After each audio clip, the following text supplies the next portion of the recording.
Oke, baik. Terima kasih banyak Pak Budi buat firman Tuhan yang sudah disampaikan. Baik, Bapak Ibu semuanya, kita sekarang akan masuk ke sesi tanya jawab. Sudah banyak pertanyaan yang ada di chat.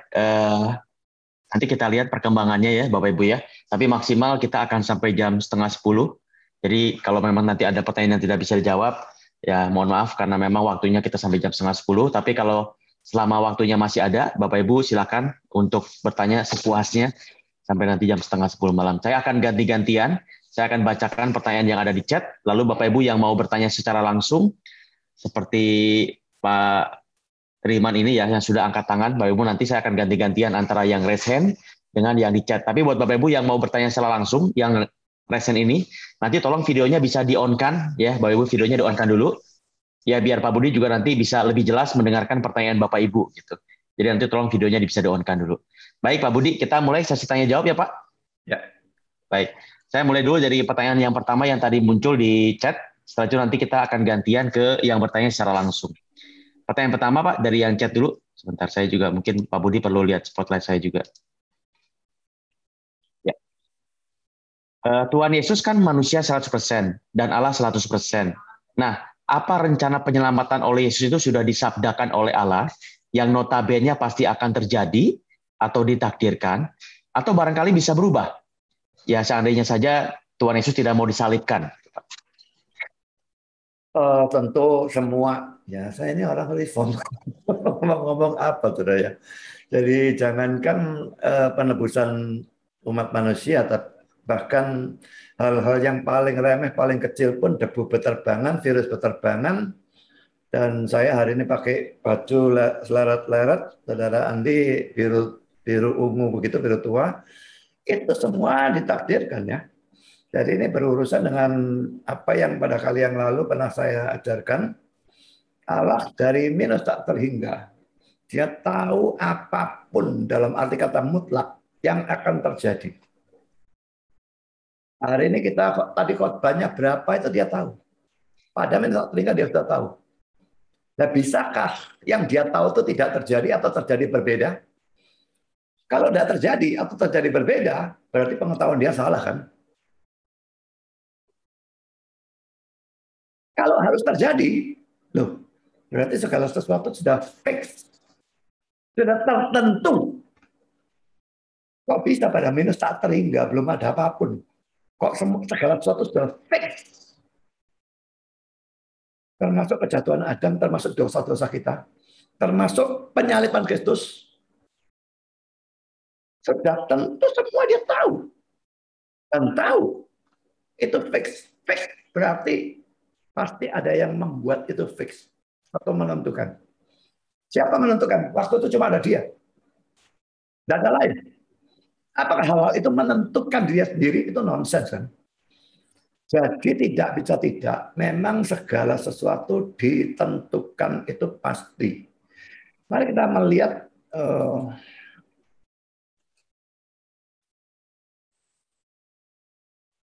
Kisah Rasul 4. Kalau penjelasan seperti itu rasanya tidak pakai ayat, tidak enak ya. Saya berikan ayat. Kisah 4, 27, 28. Sebab sesungguhnya telah berkumpul dalam kota ini Herodes dan Pontius Pilatus beserta bangsa-bangsa dan suku-suku bangsa Israel melawan Yesus hamba-Mu yang kau urapi. Untuk melaksanakan apa? Segala sesuatu yang telah engkau tentukan dari semula oleh kuasa dan kehendak-Mu. Ini tidak menunjukkan bahwa penyaliban Kristus sampai dia mati dan sebagainya itu, bahkan orang-orangnya ini ya, Herodesnya, Pontius Pilatusnya, Israel dan sebagainya melawan dia, itu semua ditentukan. Kalau ayat ini tidak mengatakan itu, mau ditafsirkan bagaimana?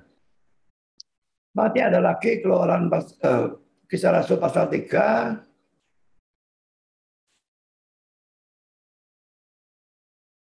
Tetapi dengan ayat 18 ya, tetapi dengan jalan demikian Allah telah menggenapi apa yang telah difirmankannya dahulu dengan perantaraan nabi-nabinya, yaitu bahwa Mesias yang diutusnya harus menderita.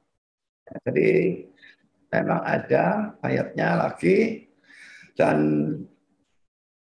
kalau kita lihat Lukas 22, Ayat 22. Ini bicara tentang Yudas ya. Karena saudara lihat di sini, lihat tangan orang yang menyerahkan aku ada bersama aku. Konteksnya ini Yudas. Sebab anak manusia memang akan pergi seperti yang telah ditetapkan. Jadi melalui pengkhianatan Yudas itu ditetapkan. Akan tetapi celakalah orang yang orangnya dia diserahkan. Jadi teologi reform itu percaya Allah berdaulat sehingga menetapkan. Lalu suatu ditetapkan. Tapi pada saat yang sama tidak membuang tanggung jawab manusia. Yudas tetap bertanggung jawab. Celah kalau orang-orangnya dia diserahkan. Jadi memang ya penyaliban itu sudah pasti direncanakan. Kejatuhan dalam dosa juga, penebusannya juga sekaligus sudah direncanakan. Dari minus tak terhingga, dari kekekalan.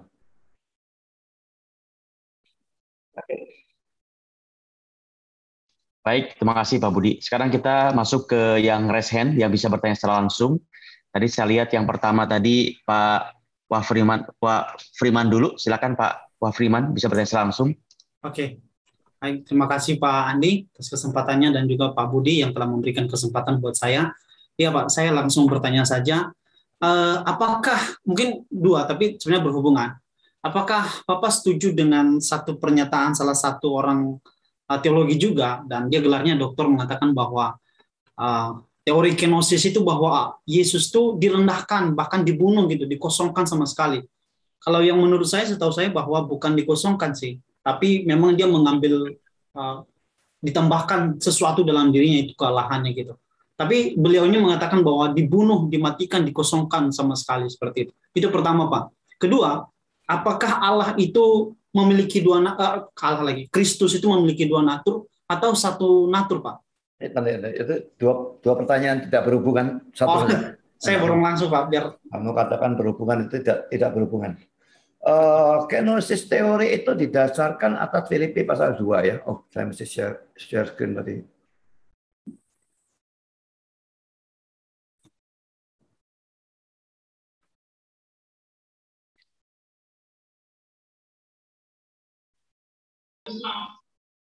Jadi ini ya. Hendaklah ayat 5-7 ya. Hendaklah kamu dalam hidupmu bersama menaruh pikiran dan perasaan yang terdapat juga dalam Kristus Yesus, yang walaupun dalam rupa Allah tidak menganggap kesetaraan dengan Allah sebagai milik yang harus dipertahankan, melainkan telah mengosongkan dirinya sendiri dan mengambil rupa seorang hamba dan menjadi sama dengan manusia. Nah, sekarang mari kita lihat di dalam Bible Works Filipi 2 ayat 7 ya.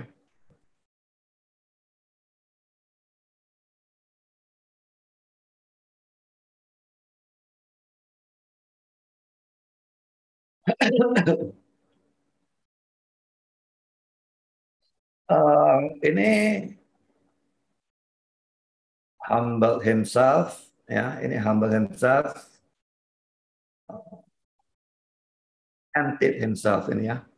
Kalau di sini made himself of no reputation. Tapi di sini emptied himself, mengosongkan diri sendiri. Kalau NIV made himself nothing. Kalau NESB emptied himself juga, sama seperti dalam RSV ya. Kita perhatikan emptied himself, ini kenoo. Ya. Kenoo kalau kita melihat, ini ya, dalam bahasa Yunani-nya ekenosen ini ya. Dari kata ekenosen itu muncul kata kenosis itu. Jadi mereka memang beranggapan bahwa Yesus itu mengosongkan dirinya. Cuma sekarang bagaimana caranya dia atau bagaimana kita menjelaskan ungkapan mengosongkan dirinya itu. Kalau bagiannya dibuang, ingat ya, dia itu Allah oknum kedua atau pribadi kedua dari Tritunggal. Kalau ilahinya dibuang, Tritunggalnya bagaimana, saudara? Jadi sisa Tritunggal toh satu pribadi hilang begitu? Tidak memungkinkan ya. Di samping Allah itu punya sifat, satu sifat tidak bisa berubah. Jadi teori kenosis ini, apakah dikatakan dia itu membuang sebagian sifat-sifatnya atau seluruh sifat-sifatnya? Seringkali dibuktikan dengan dia tidak tahu hari Tuhan dalam Keluaran, dalam Matius 24 ayat 36 dan sebagainya itu ya. Itu tidak memungkinkan. Ada Allah bisa membuang atau sebagian sifat atau seluruh sifat-sifatnya. Itu tidak memungkinkan karena dia berhenti jadi Allah. Dan Allah tidak bisa berhenti jadi Allah. Jadi harus diartikan bagaimana? Penafsir-penafsir dan sebagainya mengatakan, Calvin dan sebagainya ya, mengosongkan dia sendiri itu maksudnya dia itu menyembunyikan. Ilahiannya bukan dibuang atau dikurangi, tidak bisa. Tapi ini disembunyikan, ada. Tapi cuma disembunyikan di bawah kelemahan daging. Ya, jadi perhatikan, ini keilahiannya disembunyikan di bawah kelemahan daging. Nah, karena dia menjadi manusia ini, kalau orang melihat dia, kelihatan orangnya. Maka kelihatan, oh dia jalan apa bisa capek dan sebagainya. Maka ilahiannya disembunyikan. Tapi tidak berarti hilang. Dan kadang-kadang tetap keilahiannya keluar. Misalnya pada waktu dia melakukan mujizat. Bangkitkan orang mati, ubah air jadi anggur, dan macam-macam hal yang luar biasa yang tidak pernah dilakukan oleh siapapun. Maka keluar. Tapi itu menunjukkan bahwa keilahian jelas-jelas ada. Nah, kalau Matius 24 ayat 36 mengatakan tidak tahu hari Tuhan dan sebagainya, itu Yesus sebagai manusia. Ingat ya, dia Allah sungguh-sungguh dan manusia sungguh-sungguh. Dia punya jiwa yang bisa berpikir. Saya percaya cuma dikotomi. Jadi dia punya pikiran Allah dan pikiran manusia, punya perasaan Allah dan perasaan manusia, punya kehendak Allah dan kehendak manusia. Nah, karena dia punya pikiran manusia, lalu yang muncul dalam pribadinya yang mana? Muncul bergantian, saudara. Pada waktu pikiran ilahinya yang muncul di alam sadarnya, maka dia mengatakan, dalam banyak kasus kita melihat Yesus tahu isi hatinya orang dan sebagainya, dia tahu. Tapi dalam Matius 24:36 tidak tahu hari Tuhan. Itu pikiran manusia yang keluar. Jadi memang kadang-kadang kelihatan tahu, kelihatan tidak. Nah itu nanti dalam pelajaran kristologi kalau kelas itu saya jelaskan secara mendetail. Tapi di sini memberikan contoh semua tentu tidak memungkinkan. Oke, apakah mau dia tanya kedua atau yang lain? Kayaknya pertanyaannya satu orang satu aja ya Pak Freeman, maaf banget. Karena ini masih banyak banget, ada sekitar 15 pertanyaannya. Jadi takutnya teman-teman yang lain nggak kebagian. Terima kasih Pak Freeman. Saya kembali dulu ke chat dulu ya Ibu Sonya, sebelum nanti masuk ke Ibu Sonya. Pertanyaan kedua dari chat ini Pak Budi. Sebentar saya highlight dulu. Ya. Mengapa Bapak perlu memperanak Yesus? Itu dulu Pak pertanyaannya. Mengapa Bapak perlu memperanakan Yesus? Ini bukan urusan perlu atau tidak perlu, saudara ya. Ada banyak orang yang pernah ngomong bahwa Allah itu tidak harus Tritunggal. Itu tergantung dia mau bagaimana mewujudkan, menyatakan dirinya itu bagaimana. Menjadi tujuh tunggal pun dia bisa. Nonsense. Dari saya. Tritunggal itu adalah apa adanya dia. Dia tidak bisa menyatakan dirinya dalam bentuk yang berbeda dari itu, tidak bisa. Dan Tritunggal, ya harus seperti itu. Bapak memperanakan anak, lalu dari Bapak dan anak keluar Roh Kudus. Susah yang menjelaskan itu semua pada saat ini, butuh waktu yang terlalu lama. Tapi singkat saja, kedua ini merupakan tindakan kekal. Yang satu disebut the eternal generation of the Son, yang satunya disebut the eternal procession of the Holy Spirit. Jadi Bapak memperanakan anak, maupun Bapak dan anak mengeluarkan Roh Kudus, itu tindakan kekal. Tindakan kekal itu bukan satu tindakan yang terjadi dalam kekalan, tidak. Tapi tindakan yang terus-menerus dari minus 3 sampai plus 3 terus terjadi. Tidak pernah ada saat di mana Bapak tidak memperanakan anak. Tidak ada saat di mana Bapak dan anak tidak mengeluarkan Roh Kudus. Loh, Kalau itu anaknya jadi berapa kalau beranak-beranak? Tidak tentu selesai. Tapi terus terjadi. Susah untuk dimengerti kecuali diberikan ilustrasi. Ilustrasi memang selalu ada cacat, harus diakui. Tapi ilustrasi ini tetap harus diberikan, kalau tidak, penjelasan tadi sama sekali sudah di luar jangkauan akal kita. Matahari mengeluarkan sinar dari milpa telinga sampai pelotak telinga. Dia selesai bersinar. Tapi dia terus bersinar. Mana yang lebih tua umurnya, mataharinya atau sinarnya? Banyak orang tanpa mikir menjawab matahari. Matahari lebih tua. Kalau matahari memang lebih tua dari sinarnya, berarti ada saat di mana sinarnya belum ada. Pada saat sinarnya belum ada, apakah itu namanya matahari? Jadi nggak memungkinkan, saudara. Kita harus menjawab matahari dan sinarnya itu sama kekalnya.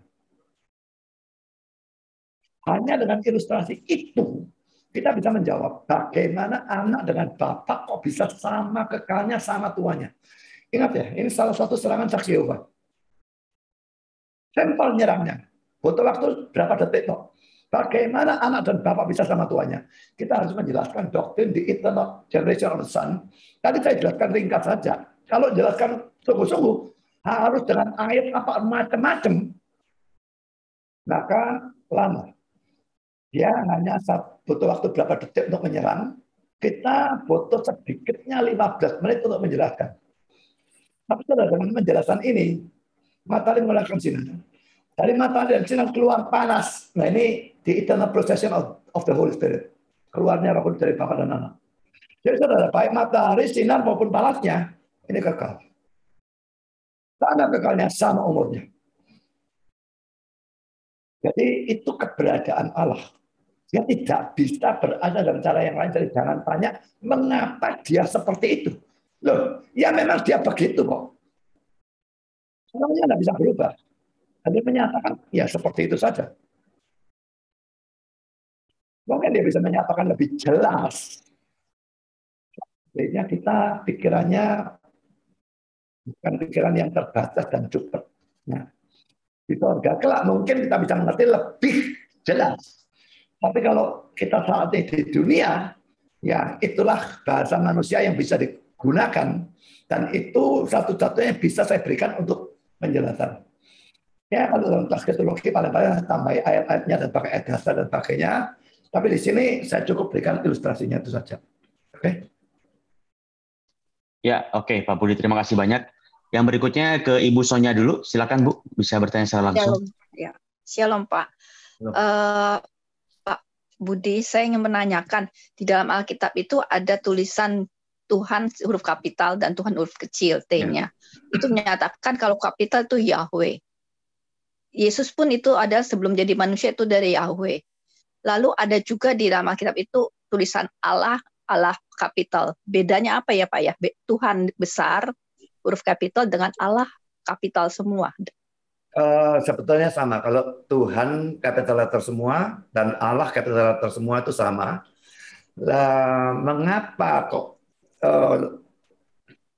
disebut Allah kok tidak Tuhan saja gitu loh? Ya, itu karena apa ya, gandengannya saja. Saya akan tunjukkan ya. Beda dengan Allah yang huruf Allah A-nya kecil aja Pak. Beda. Dengan Allah huruf besar semua. Ya, tapi itu semua itu dua-dua hanya ada dalam perjanjian lama kan ya. Jadi kalau misalnya Kejadian 1 ayat 1 ini ya, pada mulanya Allah menciptakan langit dan bumi. Nah, ini Allah biasa ya. Allah huruf A-nya tok yang huruf besar kan ya. Nah, sekarang kalau kita lanjut, saya lupa dari mana mulai keluar Tuhan Allah ini ya. Nah, itu kata Tuhan ya. Nah, Tuhan di sini ini dari YHWH, Tuhan Allah. Saya mesti mencari yang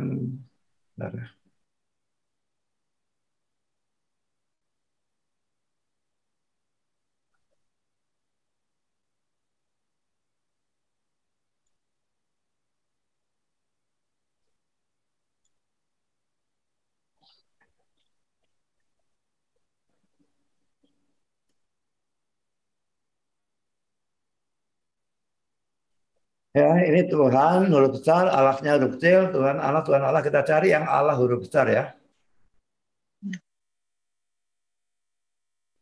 Saya pernah baca kalau nggak salah di Yeskiel Ada. atau di Yeremia. Gitu. Ini nih, ya, Kejadian ya. 15 saja ya.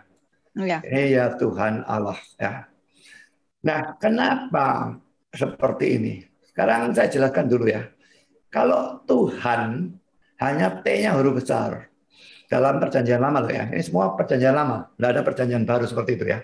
Dalam perjanjian lama, kalau Tuhan itu biasanya dari kata Ibrani Adonai. Tapi kalau Tuhannya huruf besar semua dari nama ini nama Allah ya. YHWH sebetulnya. Nama Kita diri ya Pak ya? Ya, nama diri. Kita tidak pasti tahu bacanya Yahweh. Yahweh itu cuma suatu tebakan yang mungkin benar, tapi tidak pasti. Tidak ada orang yang bisa pasti kecuali orang yang sok tahu. Sok pasti saja. Dari kalangan Yahweisme banyak, wah pasti omong kosong lah. Mereka membual saja. Jadi kalau Tuhan huruf besar begini, maka itu berasal dari Yahweh, ya YHWH, ya itu nama. Nah kalau Allah itu bisa macam-macam. Allah bisa bisa Eloah.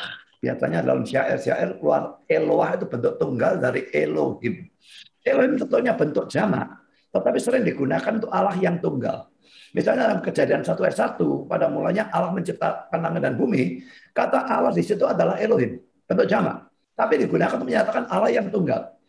Jadi Allah ini bisa bisa Eloah, bisa Elohim, bisa Elim, itu bentuk jamak dari El ya. Nah, Tuhan ini huruf besar mesti Yahweh. Nah, kalau Tuhan huruf kecil itu Adonai. Nah, sekarang kadang-kadang keluar kata-kata seperti ini ya. Kejadian 15 ayat 2. Sekarang mari kita lihat dalam Kejadian 15. Kejadian 15.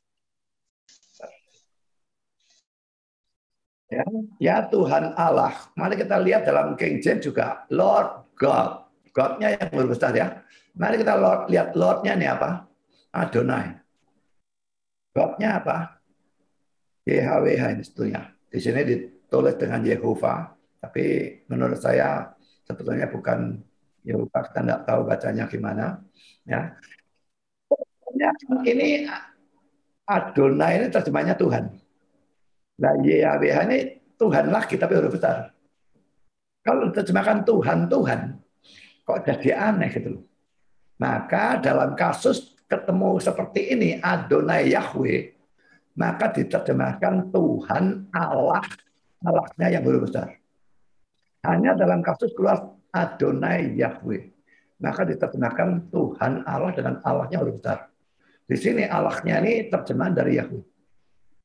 Tapi kalau tidak istilah seperti ini, maka hanya kata Tuhan huruf besar yang menjadi terjemahan dari Yahweh itu.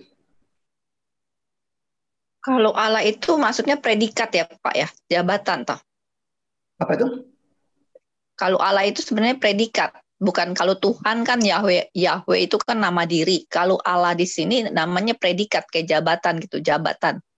Allah itu bagi saya jenis makhluk, saudara. Saya tidak tahu mau disebut apa, tapi jelas bukan nama. Kalau orang-orang kalangan Yahweisme dan sebagian orang Islam menganggap Allah itu nama diri seperti kalau kita anggap Yahweh itu nama diri. Tapi saya tidak percaya teori itu. Bambang Nursena lebih ahli kalau hal seperti itu. Dia mengatakan memang dalam Islam ada dua teori. Ada yang mengatakan Allah itu dari Al-Ilah, berarti the God. Dan ada yang mengatakan itu nama. Tapi berarti itu keberadaan ya Pak ya? Jangan nyala saya, tunggu sebentar. Abad-abad awal sebelum Islam ada, ingat sudah ada orang Kristen Arab. Dan mereka menyebut apa? Menyebut Allah, saudara. Jadi dalam Alkitab Kristen Arab, dia disebut Allah. God itu terjemahnya Allah. Bukan mereka yang pakai lebih dulu, kita yang pakai lebih dulu. Dalam agama mereka mau diartikan apa, saya tidak mau tahu. Tapi Kristen yang pakai lebih dulu. Dan dalam Kristen, Allah itu merupakan terjemahan dari God di dalam bahasa Arab. Waktu Raja Arab Saudi itu datang, dia bawa pesawat sendiri ya. Saya ada fotonya. Di moncong pesawat itu ada tulisan Arab, lalu bawahnya ada terjemahannya. Kalaupun saya tidak bisa baca Arab, tapi tulisan itu saya tanyakan kepada orang yang bisa baca Arab. Dan dia berkata, iya, kata pertama ini Allah. Dan terjemahannya God. Kita mau menyalahkan rajanya Arab Saudi, begitu. Dengan mengatakan Allah itu nama, ya terserah kalau mau ngotot begitu, tapi saya juga ngotot. Bagi saya Allah bukan nama, dan bagi saya Allah itu dalam bahasa Indonesia sudah menjadi kata Indonesia. Jadi kalau saya ditanya apa terjemahan dari God dalam bahasa Indonesia, saya jawab Allah. Saya tidak mau jawab Tuhan. Kalau lihat kamus yang biru, Hasan Sadili dan sebagainya itu ya. God terjemahnya Tuhan. Itu omong kosong. Kalau God terjemahnya Tuhan, Lord terjemahnya apa? Lord terjemahnya Tuhan. God terjemahnya Allah. Jadi God, Allah itu bukan nama. Bagi saya Allah terjemahan dari kata bahasa Inggris God. Orang lain mau ngomong apa saya tidak gubris. Saya yakin dengan hal itu. Oke. Baik, terima kasih banyak Bu Sonia buat pertanyaannya. Terima kasih banyak Pak. Ya, terima kasih. Bapak Ibu, oke, terima kasih Bu Sonia ya. Nanti pertanyaannya kita bisa sesuaikan dengan topik kita hari ini dulu ya. Nanti kalau semua pertanyaan tentang kristologinya sudah selesai dan kita masih ada waktu, kita nanti bisa pertanyaannya bisa warna-sari gitu di luar dari kristologi. Oke, baik, sebelum ke Pak Ferdi, izinkan saya dulu membacakan pertanyaan yang ada di chat dulu. Pertanyaan berikutnya seperti ini Pak Budi. Dalam Lukas 2 ayat yang ke-11, hari ini telah lahir bagimu juru selamat, yaitu Kristus, Tuhan di kota Daud. Sementara dalam Kisah Para Rasul 2 ayat yang 36, jadi seluruh kaum Israel harus tahu dengan pasti bahwa Allah telah membuat Yesus yang kamu salibkan itu menjadi Tuhan dan Kristus. Pertanyaannya, bagaimana menjelaskan kedua ayat itu yang seolah-olah kontradiksi, Pak? Ya jelas bahwa yang dalam Kisah Rasul 2:36 itu tidak mungkin diartikan betul-betul dia dijadikan Tuhan. Ya, mari kita lihat ya. Kisah 2.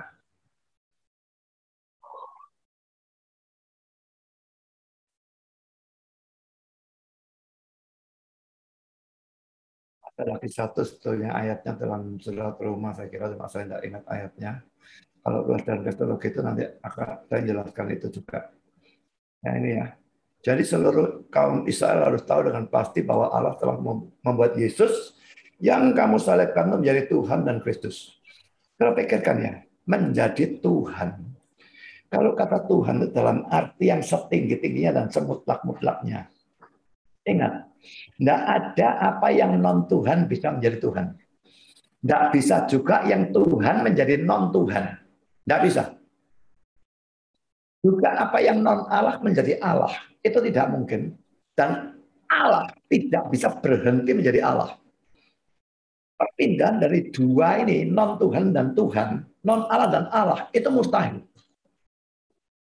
Karena kalau dia memang Tuhan dalam arti sesungguhnya, dia harus kekal. Dari dulu dia sudah ada dan ya dia sudah Tuhan. Ya bisa saudara baru tahu-tahu menjadi Tuhan itu tidak bisa. Dalam pengakuan iman tadi sebagai dia Tuhan. Belum inkarnasi dia Tuhan. Dia Allah juga. Tuhan dan Allah. Kekal. Dan kalau yaitu kalau menjadi Tuhan di sini, lah tadi yang ayat Natal itu Lukas 2 ya, ayat 11. Ini dalam ayat Natal ini kan tadinya tuh dia sudah naik ke surga dan sebagainya. Ini Lukas 12 hari ini telah lahir bagimu juru selamat yaitu Kristus Tuhan di kota Daud. Dia sejak lahir sudah disebut Tuhan dan bahkan sebetulnya ya dari selama-lamanya dia adalah Tuhan, tidak pernah dia bukan Tuhan. Tidak pernah dia berhenti menjadi Tuhan. Dia semua Allah. selama-lamanya. Sampai selama-lamanya. Tidak pernah dia mandek jadi Allah. Biarpun untuk sedetik pun tidak bisa. Allah tidak bisa berhenti jadi Allah. Tuhan tidak bisa berhenti jadi Tuhan. Dan sebaliknya yang non-Tuhan menjadi Tuhan juga tidak bisa. Non-Allah menjadi Allah tidak bisa. Allah pun tidak bisa membuat yang non-Allah menjadi Allah. Karena saudara, yang non-Allah itu berarti tidak kekal. Yang tidak kekal dibuat menjadi kekal. Allah pun tidak bisa mengubah seperti itu. Jadi ingat hal-hal seperti itu ya. Ini mustahil sama sekali. Juga Lukas 12 ini bukan saat ini Pak. Pertama kalinya dia Tuhan. Tidak. Belum lahir dia Tuhan kok. Belum lahir dia Allah. Kalau Allah dia mesti Tuhan.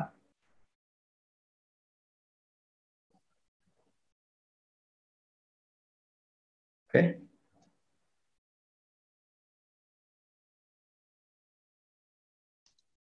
Baik, terima kasih Pak Budi. Oke, saya persilakan sekarang Pak Ferdi bisa bertanya langsung. Pertanyaannya bisa tentang kristologi ya Pak. Silakan Pak. Ya, selamat malam Pak Budi. Yang keras, lalu ngomong dong. Ya. Apa yang mau saya tanyakan mengenai tentang... Tolong keras, yang keras ngomongnya. Saya tidak dengar. Bisa dimatikan dulu satu Pak Ferdi, mungkin ada 2 device di sana ya, jadi feedback.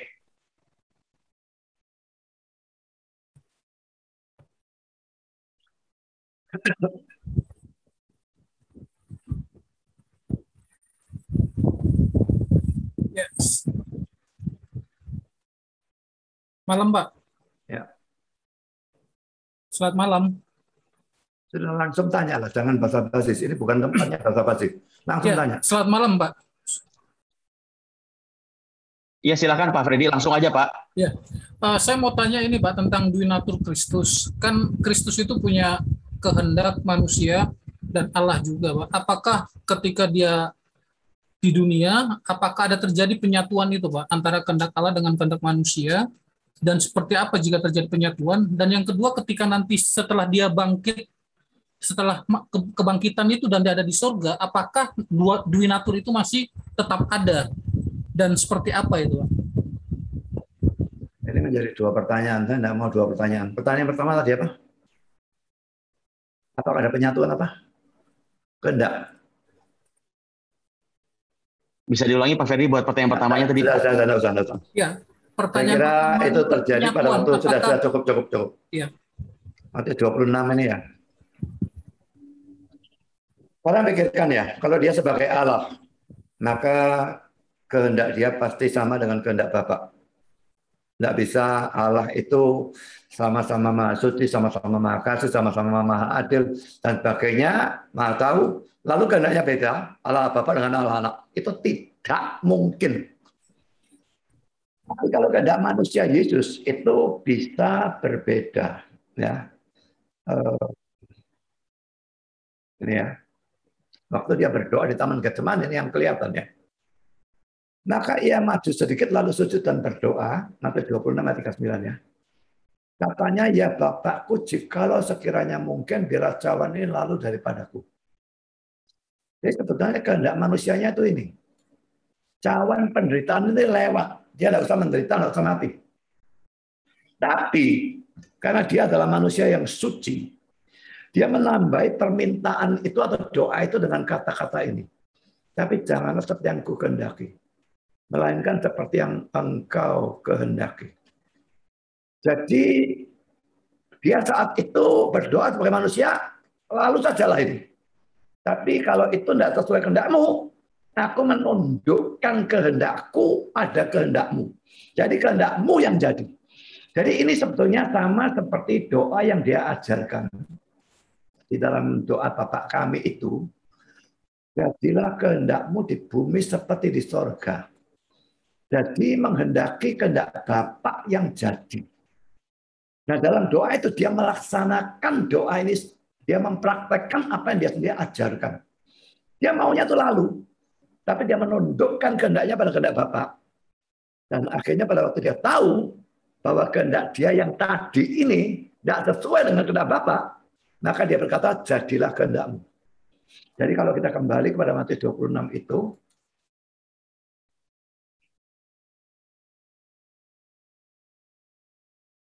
Ini berdoa lagi di sini.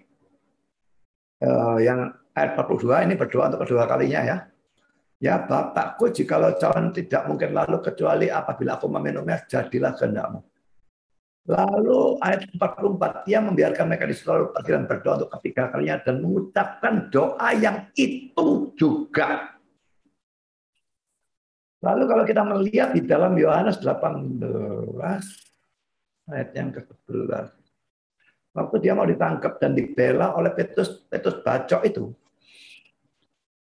Kalau Petrus salungkan pedangmu, itu bukankah aku harus minum cawan yang diberikan Bapa kepadaku? Dia tunduk. Ya, dia bela dia. Kalau dia mau lari bisa. Ayo yang lain ikut. Berantem sana. Dia lari. Nggak mau dia. Bahkan Petrus yang suruh salungkan pedangnya. Dan dia mengatakan, bukankah aku harus minum cawan yang diberikan Bapa kepadaku? Di sini dia tahu. Dan dia menundukkan. Jadi memang ada dua kehendak. Allah dan manusianya beda. Tapi manusianya karena suci. Menyesuaikan. Jika menyatu. Nah kalau kita ini repot, karena kita ini orang bandel. Kita seringkali tahu kehendak kita dan kehendak Tuhan itu beda, tapi kita maksakan, jadilah kehendakku.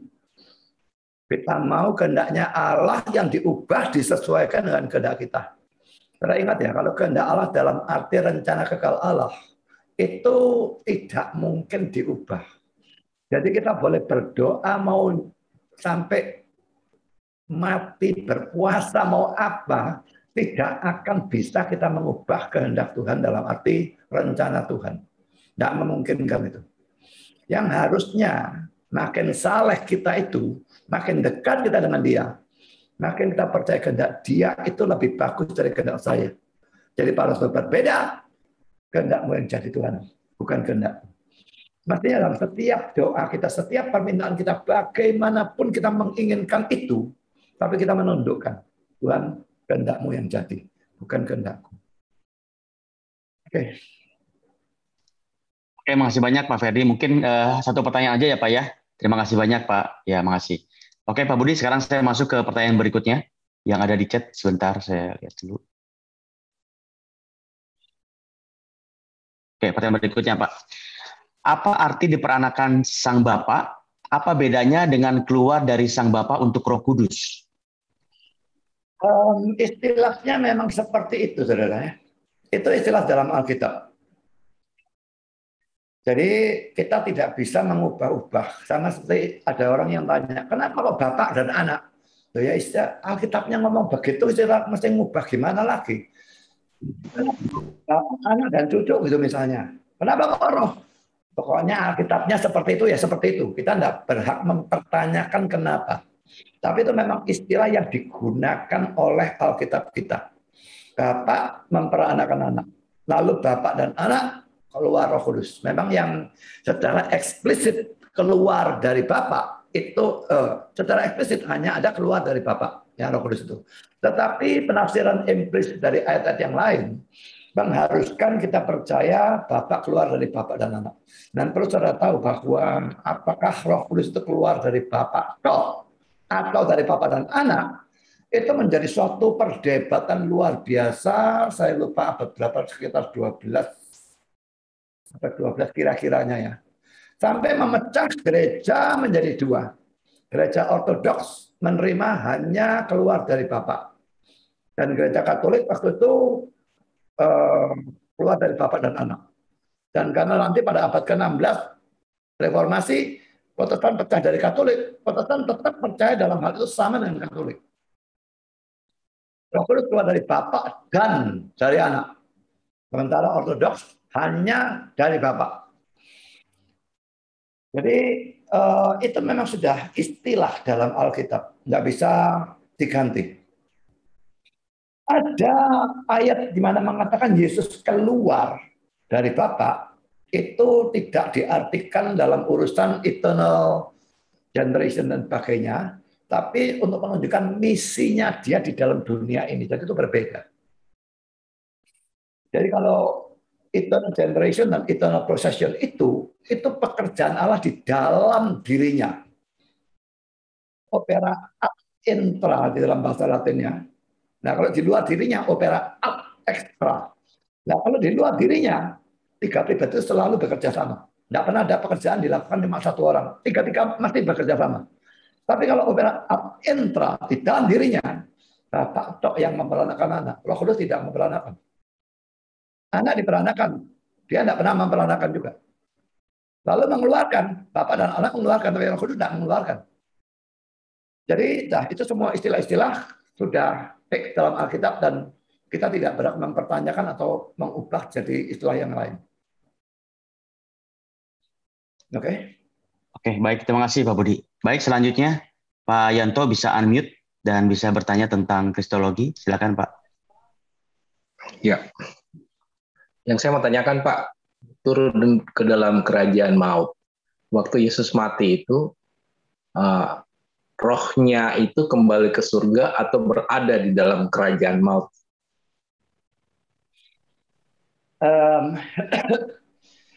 Berpikirnya ada 7 kan ada 8 pandangan dalam hal itu. Dalam menafsirkan kata-kata dari 12 pengakuan iman rasuli ya. Dulunya setahu saya pada waktu tahun 70-an itu turun ke dalam neraka. Memang sebetulnya dalam bahasa Inggrisnya descended into hell. Entah mengapa tahu-tahu diganti turun ke dalam kerajaan maut, saya tidak ngerti apa alasannya mengganti. Tapi kalimat itu atau anak kalimat itu, gereja macam-macam Katolik, Lutheran dan Anglikan dan macam-macam ini ada penafsiran yang berbeda-beda semua. Itu saya ajarkan kalau dalam kelas kristologi, tapi tidak mungkin saya ajarkan di sini sekarang. Tapi saudara, saya mengambil pandangan bahwa Yesus pada waktu mati itu tidak turun kemana-mana. Jadi kata-kata turun ke dalam neraka itu sebetulnya terjadi pada saat dia di atas kayu salib. Dan dia ditinggal oleh Bapaknya. Saya lebih senang menggunakan kata neraka daripada kerajaan maut. Ya, kenapa? Dia ditinggal oleh Bapaknya pada waktu dia berkata, Eli, Eli lama sabachthani, Allahku, Allahku, mengapa engkau meninggalkan aku? Saudara, kalau kita masuk neraka, kita tuh terpisah dari Allah. Cuma selama-lamanya. Nah, keterpisahan itu dipikul oleh Yesus. Dia harus terpisah dari Bapa, memikul hukuman yang seharusnya bagi kita. Kalau kita masuk neraka. Karena itu, kata-kata itu diungkapkan dengan turun ke neraka. Tapi kok aneh ya? 12 pengakuan iman itu jadi aneh ya. Menderita di bawah pemerintahan Pontius Pilatus, disalibkan, mati, dikuburkan. Kan sudah selesai dikuburkan, turun ke nerakanya kembali ke salib lagi. Kronologinya tidak cocok. Calvin mengatakan 12 pengakuan iman rasul itu mula-mula membicarakan penderitaan Yesus yang kelihatan oleh mata manusia. Menderita di bawah pemerintahan Pontius Pilatus, disalibkan, mati, dikuburkan, semua kelihatan. Sekarang yang tidak kelihatan, dia turun dalam neraka, dia ditinggalkan oleh Bapaknya, mata kita tidak melihat itu. Jadi memang tidak kronologis. Jadi lalu ini diartikan apa? Yaitu menuju pada Eli, Eli lama sabachthani, Allahku, Allahku, mengapa engkau meninggalkan aku? Itu neraka yang dialami Yesus. Jadi dia mengalami turun dalam neraka itu bukan dengan betul-betul turun ke tempat yang namanya neraka, bukan. Tapi dia terkait salib mengalami keterpisahan dengan Allah. Mari kita melihat ya.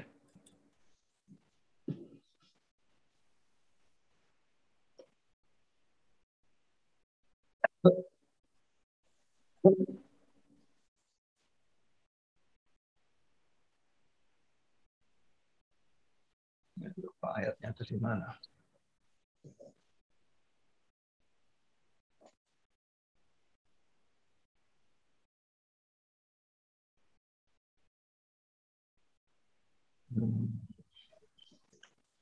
Ingat saya dalam 2 Timotius 2.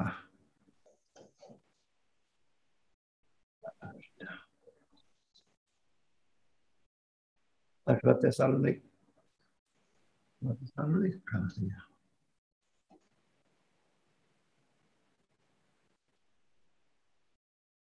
Saya lupa ayatnya dari mana, nanti kita lain kali. Nah, kalau ada basket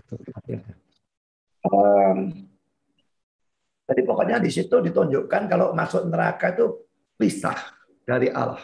Ya, itu pisah selama-lamanya. Itu ada ayatnya sebetulnya.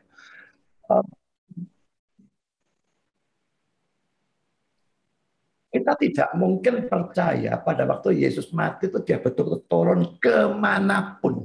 Itu tidak mungkin. Tubuh dari manusia Yesus itu masuk kuburan.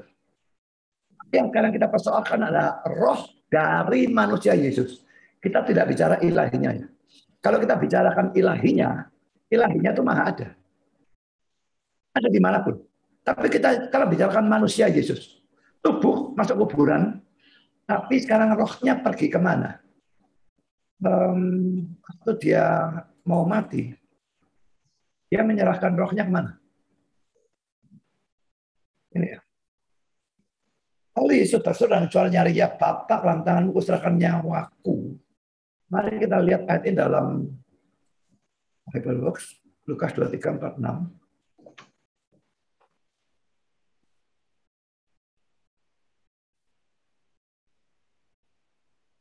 Nyawaku ya. Ini King James, into thy hands I commit my spirit. Lihat kata Yunani apa? Memang mestinya terjemahnya spirit atau roh. Jadi mestinya ke dalam tanganmu kuserahkan rohku. Berarti dia waktu mati, rohnya pergi kemana? Diserahkan ke tangan Bapa kok. Lalu masih satu ayat lagi kita lihat, yang sekarang ayat 43. Ini dia berkata kepada penjahat yang bertobat ya. Aku berkata kepadamu, sesungguhnya hari ini juga engkau akan ada bersama-sama dengan aku dalam Firdaus. Firdaus ini jelas adalah surga. Ya, jadi hari ini engkau ada bersama-sama dengan aku dalam Firdaus. Jelas menunjukkan bahwa rohnya bersama-sama penjahat itu di surga. Kalau dia ternyata turun, apakah itu tempat penantian, apakah itu neraka, atau tempat apapun itu, maka dia tidak mengenati janji ini. Dan juga kata-kata dia dalam ayat 46 ini juga salah.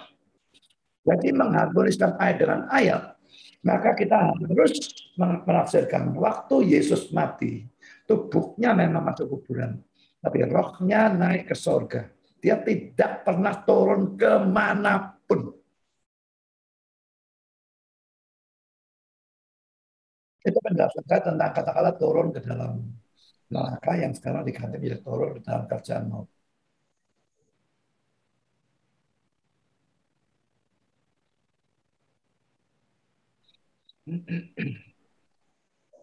Berarti Tuhan Yesus mempunyai dua roh ya Pak? Roh Allah dengan roh manusia?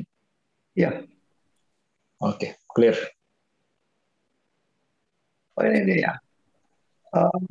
2 Tesalonika 1, bukan 2 Tesalonika 2 ya. Kalau kita perhatikan ini bicara tentang orang-orang yang tidak percaya. Dan mengadakan pembahasan tentang mereka yang tidak mau mengenal Allah dan tidak mentaati Injil Yesus Tuhan kita. Ini 2 Tesalonika 1:8. Kalau ayat 9-nya, mereka ini yang tidak percaya ini ya, akan menjalani hukuman kebinasaan selama-lamanya. Masuk neraka ya. Lalu dikasih apa kata-kata ini? Dijauhkan dari hadirat Tuhan dan dari kemuliaan kekuatannya.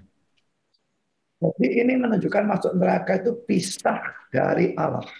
Dan itu keterpisahan selama-lamanya. Manusia yang belum percaya di dalam dunia ini juga tidak punya hubungan dengan Allah. Tapi ini masih bisa dipulihkan kalau dia percaya. Tapi kalau masuk neraka, keterpisahan itu selama-lamanya. Makanya kebinasan ini tidak pernah bisa diartikan musnah. Kalau musnah, nggak usah ditambahi selama-lamanya. Binasa selama-lamanya itu artinya dijauhkan dari Tuhan dan dari kemuliaan kekuatannya. Kita dari Tuhan tidak punya persekutuan lagi dengan Tuhan. Selama-lamanya. Itu masuk neraka. Oke. Ya, makasih Pak. Ya, baik. Terima kasih Pak Yanto. Pak, saya lanjut lagi Pak ke pertanyaan yang di chat. Bapak Ibu, saya coba pilih-pilih pertanyaannya ya, karena waktu kita tinggal kurang lebih berapa nih, 20 menit lagi. Jadi saya coba pilih-pilih, maaf kalau pertanyaan Bapak Ibu agak yang kelewat, kita lihat nanti waktunya ya. Pak, ini pertanyaan yang berikutnya. Bagaimana penyatuan kealahan Yesus dan kemanusiaan Yesus? Apakah seperti gula dimasukkan ke dalam air, di mana kemanusiaan Yesus diserap oleh kealahan Yesus? Bagaimana kita memahaminya, Pak? Terima kasih. pengakuan iman Kalsedon tadi ya, tidak bercampur dan sebagainya. Jadi bukannya Allah dan manusianya itu nyampur aduk seperti air dengan gula menjadi air gula. Ya, ini hakikat ilahi dan hakikat manusianya tetap mempertahankan sifatnya sendiri-sendiri. Bersatu, tapi mempertahankan sifatnya sendiri-sendiri. Dan sifat-sifatnya ini, masing-masing hakikat ini, sama-sama dimiliki oleh pribadinya. Itu membuat kita sangat memusingkan kalau memikirkan pribadi Kristus. Karena dia bisa dikatakan maha kuasa maupun lemah. Kayaknya ada kontradiksi, ada semacam dualisme di dalam diri Kristus. Karena sifat manusianya juga menjadi milik pribadinya, sifat ilahinya juga menjadi milik pribadinya. Ini maha kuasa, ini lemah. Tapi itu gambaran kitab suci, bukan? Badai, diam, tenang, mandek badainya. Ada orang mati 4 hari, Lazarus keluar, Lazarusnya keluar. Dia maha kuasa. Tapi di sisi lain, dia jalan-jalan, dia capek. Dia butuh makanan, dia butuh tidur, istirahat, menyegarkan dirinya kembali, kelihatan lemah. Dia ngomong-ngomong dengan orang Farisi dan sebagainya, dia tahu isi hati mereka. Ketemu makanan dan sebagainya itu dalam salah satu bagian terakhir, dia tahu dari mana orangnya dan orang bagaimana, dia tahu semua. Tapi hari Tuhan dalam Matius 24 ayat 36, tidak seorang pun tahu, anak manusia, anak pun tidak, dan sebagainya. Jadi di situ kita melihat maha tahu dan tidak maha tahu dalam diri pribadi Kristus. Jadi di sini memang ada yang sangat membingungkan, dan itu sebetulnya yang perlu dibahas pada waktu kita membahas kristologi. Biasanya orang justru tidak membahas itu. Kalau cuma membahas ilahinya, membahas manusianya, itu gampang, saudara. Tapi membahas hakikatnya ini dengan pribadinya ini bagaimana hubungannya antara hakikat dengan hakikat, antara hakikat dengan pribadi, itu yang luar biasa membingungkan. Nggak bisa dijawab di sini, saudara. Ini harus dijelaskan yang level. Nggak bisa terpotong. Makanya kalau belajar kristologi itu mesti secara menyeluruh. Saya sudah katakan semua yang mau ikut kelas kristologi, ulang, karena kristologi itu pengertian yang bagian ini membutuhkan pengertian dari bagian sana. Pengertian bagian sini membutuhkan pengertian bagian sana. Jadi kadang-kadang saya pada waktu mengajar, saya harus mengatakan, ini saudara tidak bisa ngerti sekarang. Karena ada bagian yang harus belajar di sana, baru bisa ngerti. Jalan terus. Sampai di sana nanti baru bisa ngerti. Tapi sampai di sana, kalau lupa yang ini. Karena saya tidak mengulang. Makanya waktu mendengar kristologi itu, ulang terus, atau baca, atau dengar videonya, tonton berulang kali, sampai mengerti secara keseluruhan, baru saudara betul-betul menguasai.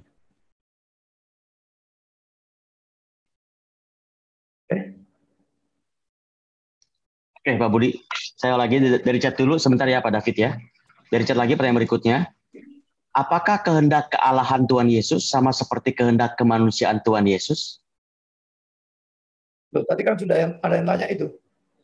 Sudah ya Pak ya? Oke, sudah. dulu Pak. Yang dalam Taman Getsemani kelihatan bedanya kan? Ya, oke Pak. Yang berikutnya Pak. Perkataan kehendak dan pengetahuan Tuhan Yesus dalam Alkitab jelas dapat dibedakan dari sisi hakikatnya, di mana ada yang menunjukkan kemanusiaan dan keilahiannya. Dari sisi kristologi, bagaimana hal ini muncul dalam diri Tuhan Yesus? Apakah muncul secara natural di bawah alam sadar Tuhan Yesus dalam hypostatic union? Mohon penjelasannya. Dia punya dua pikiran, tetapi dia cuma punya satu kesadaran. Jadi dua pikiran ini, makanya tadi sudah saya katakan, keluar bergantian ya. Tentu saja yang ilahi yang menentukan kapan pikiran manusia yang keluar dan kapan pikiran ilahinya yang keluar. Tergantung yang ilahi tentu saja, bukan tergantung manusianya. Lah mengapa kok selalu kok diatur, kok kadang-kadang keluar manusia, kadang-kadang keluar ilahi? Kalau keluar ilahinya terus, saudara, maka kita dari belajar Alkitab kita akan mendapatkan Yesus itu cuma Allah toh, bukan manusia sama sekali. Tapi kadang-kadang keluar kemanusiaannya ini menunjukkan ayat-ayat tertentu seperti Matius 24 ayat 36 itu, wah ini kelihatan manusianya. Lalu Yohanes 14 ayat 28, Bapakku lebih besar daripadaku. Jadi di situ kelihatan manusianya. Tapi pada waktu pikiran manusia, pikiran ilahi yang keluar, aku dan Bapa adalah satu. Barang siapa melihat aku, dia melihat Bapa. Dan macam-macam ayat-ayat yang seperti itu. Jadi dengan pikiran keluar bergantian dan ayat-ayat masuk dalam Alkitab, maka kita melihat keilahiannya maupun kemanusiaannya. Kalau salah satu saja yang keluar, ya kita melihat satu itu saja. Kita tidak melihat sisi satunya. Oke. Oke, baik. Terima kasih, Pak. Pak David Kultum bisa di-unmute sama videonya bisa di-on-kan, Pak David? Baik, Ya, silakan Pak David. Ya. Pak Budi izin bertanya. Jadi dalam hal kematian Tuhan Yesus di atas kayu salib dan hubungannya dari sisi kristologi, apakah bisa dikatakan bahwa yang mati di atas kayu salib itu adalah pribadi Yesus atau hanya hakikatnya sebagai manusia yang mati? Karena hakikat Allah dari Tuhan Yesus itu tidak mungkin atau tidak dapat mati. Itu saja, Pak. Terima kasih. Hakikat ilahi mati itu salah. Tapi hakikat manusia mati benar. Pribadi mati, ya. Bisa mengatakan pribadi mati. Tapi mengatakan hakikat ilahi mati itu tidak boleh. Nah, nanti ada ayat-ayat yang ruwet dalam hal itu. Dan saya akan membahas dalam kristologi itu 4 kelompok ayat yang kalau Anda ngerti kristologi, ini kelompok 4 kelompok ayat itu jadi sangat-sangat membingungkan. Tapi pada waktu kita mengerti kristologi, 4 kelompok ini sudah jelas. Jadi saudara, kalau ikut kelas kristologi itu keuntungannya selain kita betul-betul mengenal Kristusnya itu semaksimal mungkin, tetap ada batasnya. Saya tidak bilang saya bisa menjelaskan sampai 100% tidak mungkin. Karena dia bagaimana Allah dia melampaui akal kita. Tapi kita mengerti semaksimal mungkin. Dan selain itu, kita mengerti ayat-ayat tertentu yang seringkali digunakan secara salah, ditafsirkan secara salah. Kita mengerti bagaimana penafsiran secara benar setelah kita mengerti kristologi. Kita mengerti itu. Dan kalau tidak ngerti kristologinya, tidak ngerti atau salah ngerti ayat-ayat itu, maka timbul segala macam kekacauan.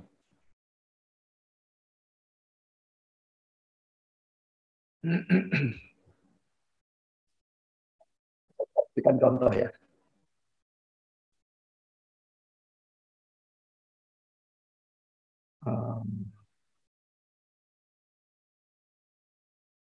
Lupa saya mau ngomong ayat berapa ya. Atau ngeblank otak saya.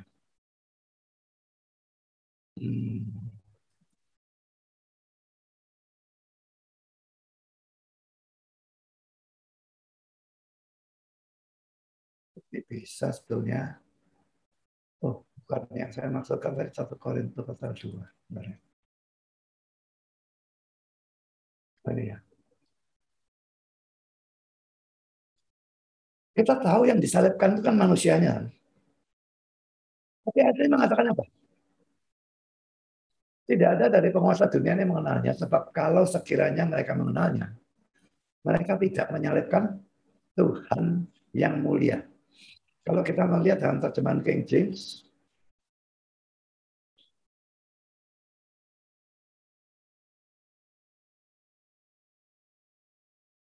ini ya. They would not have crucified the Lord of glory. Yang disalibkan siapa? Tuhan dari kemuliaan, kalau mau diterjemahkan secara hurufiah ya. Bagaimana menyalibkan Tuhan? Tuhan, Lord of Glory ini jelas gelar ilahi. Kenapa? Predikatnya manusia disalibkan. Nah, laki-laki itu nanti kalau belajar kristologi baru kita bisa mengerti ayat-ayat yang membingungkan itu. Dan ini ada 4 kelompok ayat. Ya.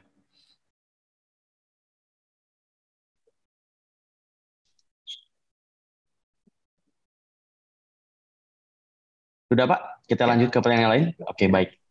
Terima kasih Pak David ya. Pertanyaan selanjutnya, Pak.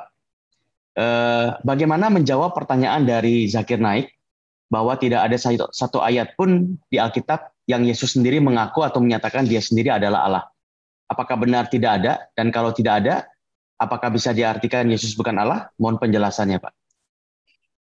Itu pertanyaan bodoh ya. Pernyataan bodoh dari orang yang tidak ngerti Alkitab.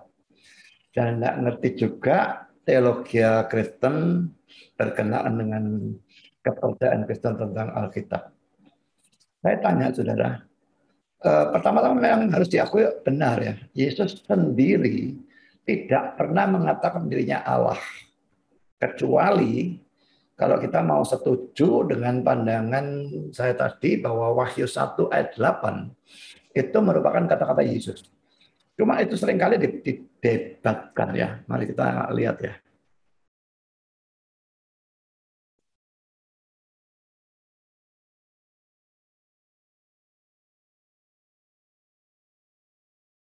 Perhatikan ya, ayat 7-nya bicara tentang siapa?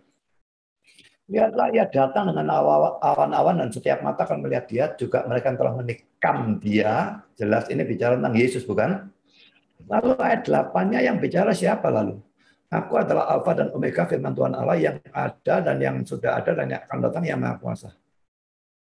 Kita lihat ayat 9 sampai dengan 20-nya. Yohanes mendapatkan penglihatan tentang Yesus. Ya, ini dilihat di sini. Jadi saudara bisa melihat terus, baca sendiri 9 sampai 20. Jelas dia mendapatkan penglihatan tentang Yesus. Jadi ayat 8 ini diapit oleh ayat 7 yang bicara tentang Yesus. Dan ayat 9 sampai 20 dan seterusnya yang bicara tentang Yesus. Ayat 8-nya itu seharusnya, ini pandangan saya dan pandangan banyak penafsir Kristen sekalipun ada pro kontra. Ini juga bicara tentang Yesus. Kalau memang benar, maka ayat ini perkecualian. Akhirnya salah. Jadi di sini dia disebut sebagai Allah, Tuhan Allah. Juga disebut sebagai Alfa dan Omega. Sebut yang Maha Kuasa. Tapi kalau ini sekarang dianggap tidak ada atau dianggap ini bukan Yesus yang ucapkan atau bukan tentang Yesus, maka memang tidak ada. Kalau tidak ada, sekarang saya tanya, apakah kita membentuk doktrin-doktrin Kristen itu hanya dari kata-kata Yesus atau dari seluruh Alkitab? Bagi kita tidak masalah kalau tidak ada kata-kata Yesus yang mengklaim diri sebagai Allah. Dia mengklaim sebagai anak Allah itu sebenarnya sudah sama dengan Allah. Dengan pengertian kita. Kalau begitu tidak mau dianggap, kenapa kalau nggak ngomong Allah gitu? Lah ya, pokoknya ada ayat-ayat yang lain, orang-orang yang lain, rasul-rasul, perjanjian lama, perjanjian baru, saya tunjukkan tadi 12 ayat. Menunjukkan Yesus sebagai Allah. Apakah kita perlu kata-kata Yesus sendiri? Tidak ada keperluan seperti itu. Jadi kalau orang ngomong seperti itu, katakan saja, kami percaya seluruh yang Alkitab ajarkan. Kami tidak mengandalkan hanya kata-kata Yesus sendiri, tidak. Jadi kalaupun Yesus tidak pernah mengatakan dia adalah Allah, kami tetap percaya dia adalah Allah. Karena banyak ayat 12 itu belum diberikan semua, menunjukkan dia adalah Allah. Kalau mau memojokkan, siapa bilang? Nggak ada. Dia tunjukkan Wahyu 1 ayat 8 itu. Dan buktikan seperti yang tadi saya katakan. Ayat 7-nya bicara Yesus. 9-20 bicara Yesus. Malah bisa ayat 8-nya di tengah-tengah bicara bukan tentang Yesus.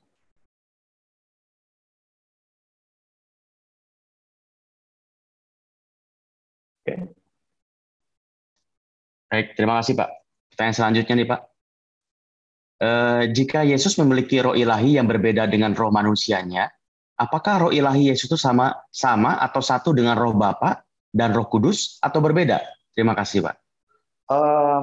Apakah Tritunggal itu satu atau tiga roh itu saya sudah sejak sangat lama mencari dan saya tidak tahu jawabannya.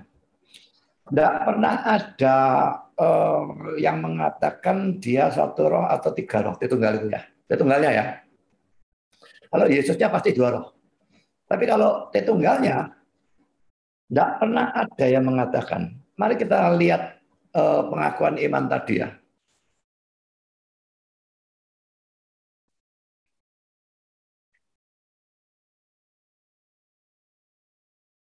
Yang pengakuan iman Athanasius ini ya. Ini pengakuan iman Athanasius ya. Ini ya. Sekarang perhatikan bagian awalnya ini membicarakan tentang Tritunggal.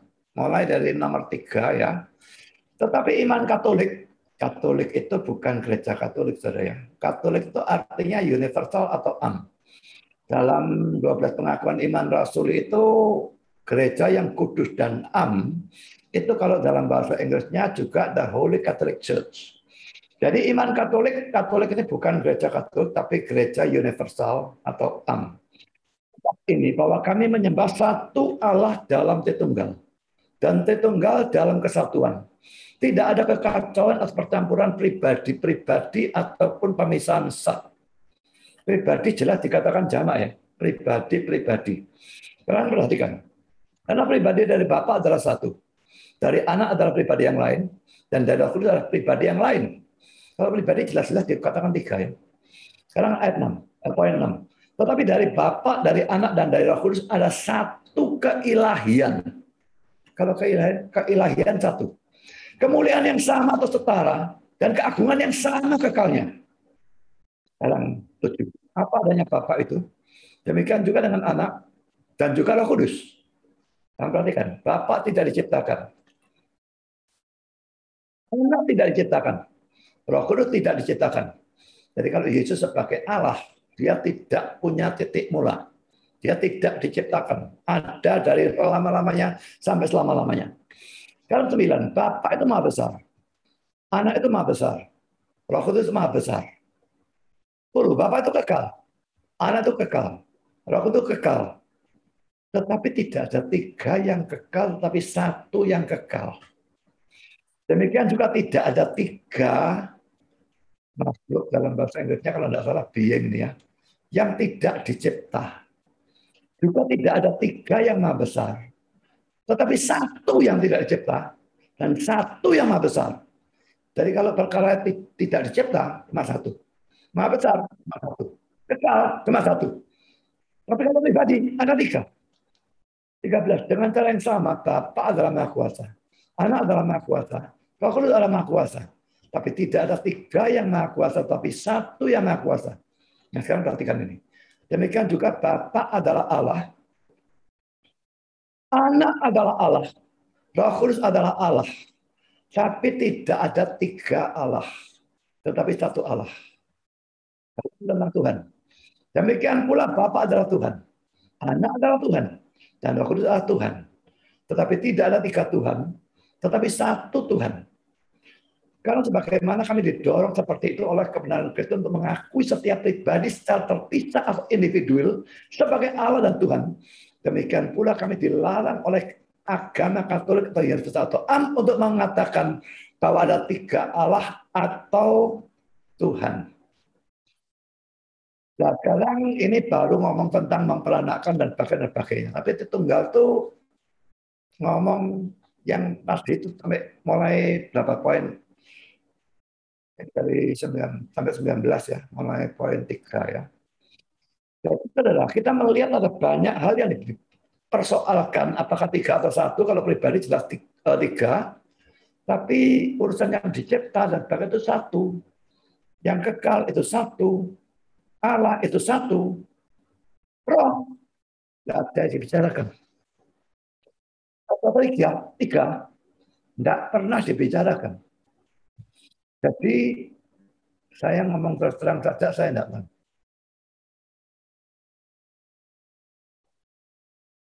Saya tidak pernah menemukan dalam buku teologi apapun sampai saat ini yang mengatakan Tritunggal itu berapa roh. Tidak pernah ada yang mengatakan. Dan itu bagi saya agak aneh, tapi nggak tahu saya terus. Jadi kalau mereka tidak ada yang mengatakan, juga tidak ada yang memberikan dasar, saya bingung. Memang hal tertentu rasanya satu, hal tertentu rasanya tiga, rohnya enggak berani ngomong. Oke. Oke Pak, kita masuk ke pertanyaan terakhir ya Pak, karena waktu kita sudah mau habis. Pertanyaan terakhir ini Pak, setelah Yesus naik ke surga, apakah kemanusiaannya masih tetap ada? Kan sudah saya bahas tadi itu ya. Ya. Timotius 2 ayat 5 pada sendiri ulang tadi jelas-jelas sudah saya bahas ya. Jadi 1 Timotius 2 ayat 5 ditulis oleh Paulus jauh setelah Yesus naik ke surga. Tetap dia mengatakan Allah itu esa pula pengantara antara Allah dan manusia, yaitu manusia Kristus Yesus. Jelas-jelas disebut manusia. Jadi sekali hakikat manusia itu ada, bersatu dengan hakikat ilahi, itu selama-lamanya terus. Kesatuan itu yang dalam kristologi disebut hypostatical union, itu terus tidak pernah bisa. Bahkan pada saat Yesus mati, ilahi dan manusianya tidak bisa.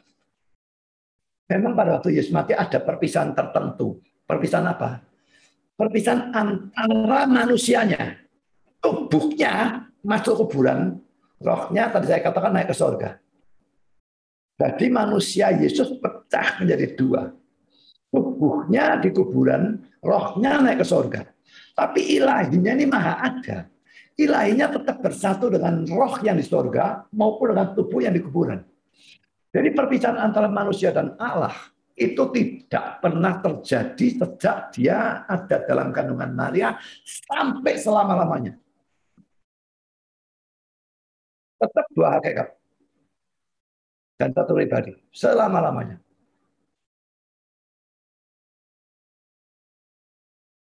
Oke. Baik, terima kasih banyak Pak Budi buat waktunya. Kita semua diberkati dengan firman Tuhan yang disampaikan oleh Pak Budi pada malam hari ini. Sebelum nanti Pak Budi tutup dengan doa penutup, izinkan saya memberikan satu pengumuman dulu ya Pak Budi ya kepada teman-teman. Ya Bapak Ibu sekalian, sekali lagi terima kasih buat kehadirannya pada malam hari ini. Jadi memang kita tidak mungkin membahas kristologi ini dalam waktu 1,5 jam ini ya, karena ini sangat dalam sekali pelajaran tentang kristologi. Buat saya pribadi, kalau saya boleh cerita sedikit, kristologi ini buat saya pribadi mungkin doktrin yang paling sulit ya buat saya ya. Jadi bahkan melebihi sulitnya doktrin tentang Allah maupun Tritunggal, karena di sini kita menyangkut tentang kepribadian Allah sendiri yang menyatu dengan kepribadian manusia. Jadi memang sulit, tapi di sini juga pentingnya perbedaan antara Kristen dengan yang lain itu justru di kristologi ini. Jadi sesuatu yang sangat penting. Saya ralat. Ya. Bukan kepribadian Allah dan kepribadian manusia. Kalau gitu nanti Kristusnya dua pribadi. Ya. Kristologi ini salah apa sedikit salah. Saya ingin tunjukkan saja. Jadi dia dulu satu pribadi, sudah pribadi ilahi ya, dan satu hakikat ilahi. Dia cuma ketambahan hakikat manusia, bukan pribadi manusia. Jadi dia tetap satu pribadi, tapi dua hakikat. Ya, oke, silakan terus. Ya. Oke, baik, terima kasih Pak Budi. Ya, jadi begitu teman-teman ya, Bapak Ibu semuanya, buat saya pribadi juga ini merupakan hal yang sulit. Oleh karenanya kita nanti akan mengadakan kelas tentang kristologi ini, yang saya share dulu. Nah, ini Bapak Ibu semuanya, kita nanti akan mengadakan kelas sebanyak 20 kali pertemuan yang akan dimulai dari 16 September 2021, kurang lebih 1 bulan dari sekarang. Buat Bapak Ibu yang berminat nanti bisa hubungin di WA ini. Ya, Bapak Ibu yang nanti silakan. Ada biayanya kurang lebih 1 juta untuk 20 kali pertemuan. Ya, biaya ini bukan untuk apa-apa, tapi bukti dukungan kita untuk pelayanan Pak Budi, yang kita juga yakin bahwa ini akan dipakai oleh Pak Budi untuk semakin memperluas pelayanannya dan semakin menjadi berkat buat orang banyak. Silakan Bapak Ibu nanti bisa doakan dulu, kalau memang berminat kita sama-sama bisa belajar secara lebih dalam, lebih intensif ya daripada sesi kita pada hari ini. Baik, sekali lagi kita ucapkan terima kasih banyak buat Pak Budi, buat firman Tuhan yang disampaikan. Sebagai penutup, Pak Budi bisa tutup dengan doa penutup dan doa berkat buat kita semua. Silakan Pak. Oke, mari kita berdoa. Bapak di surga, terima kasih kami sudah boleh mendengar firman dan menyelesaikan juga acara tanya jawab. Sekalipun tentu tidak memungkinkan membahas seluruh kristologi di dalam 1,5 jam ini, dan kami akan melanjutkan mulai bulan September membahas kristologi selama 20 session jika itu memang kehendak-Mu. Dan kami mohon kau mengatur supaya lebih banyak orang-orang yang bisa dan mau ikut. Dan juga hamba-Mu dalam persiapan, dalam penyampaian khususnya, untuk bisa mempermudah sampai serendah mungkin pelajaran yang sangat sukar ini. Sehingga semua bisa mengerti. Dan untuk semua yang mengikuti kelas kristologi nanti, tolong supaya semua betul-betul mempersiapkan diri dan setiap kali bisa hadir dengan pikiran yang segar, dengan hati yang betul-betul disiapkan sehingga bisa berkonsentrasi dan mendapatkan terang Tuhan sedemikian rupa sehingga dan juga punya kerajinan yang cukup, ketekunan yang cukup, bukan hanya mengikuti semua tapi mengulang-ulang, baik membaca secara tertulis maupun mendengar videonya. Supaya dengan demikian mereka bisa menguasai seluruh kristologi secara keseluruhan karena memang itu satu-satunya cara untuk mempelajari kristologi dengan benar. Tolong mereka mengajar, tolong mereka dalam mengikuti, dalam mendengar, dan tolong mereka bisa dibangun di dalam pengertian yang benar tentang kristologi dan membuang semua pengertian-pengertian yang salah dan sebagainya. Terima kasih Bapa, dalam nama Yesus kami berdoa. Amin. Baik, terima kasih banyak Bapak Ibu. Selamat malam semuanya. Selamat beristirahat.